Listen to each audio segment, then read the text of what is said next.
Oliver Scholars identifies high potential Black and Latinx seventh graders across New York City, and helps many of those students access independent day and boarding schools.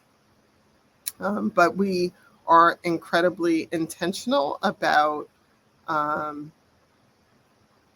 framing that experience in a way that fortifies our kids, to get some clarity around who they are, what they bring to the table, what their leadership possibility and capacity is, and how to feel good about themselves in spaces that weren't necessarily designed for them. So you have really smart kids.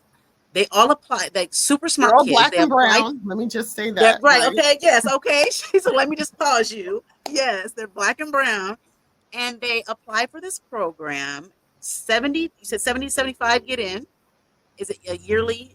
Mm-hmm. Each year you go through this process, and then they kind of prepare. They prep and do those weekends and the Saturdays, and then after that they get shipped off to different boarding schools. And for how long? They come home for the summer and breaks and that kind of thing. But yeah, they go to high school on their campuses. And young lady who's now at Columbia University went to a boarding school in California that was an equestrian boarding school, right? What's that for? What's that for?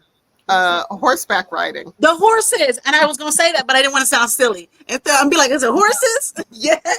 Okay. Yeah. Yenny spoke at our gala and she was like, let me tell y'all, like, I'm from Washington Heights.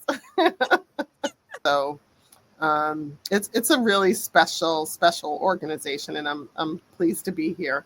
I would say, I'm really proud of my TED Talk. Yes. I was terrified that my mother was going to be the only one to watch it, her and my aunt.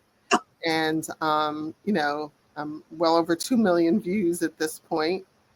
So that came at a pivotal time in my career where I was kind of like rethinking what my purpose was. And then this opportunity that I actually had not been looking for opened up for me. Wow. And, has changed the game for me in many ways.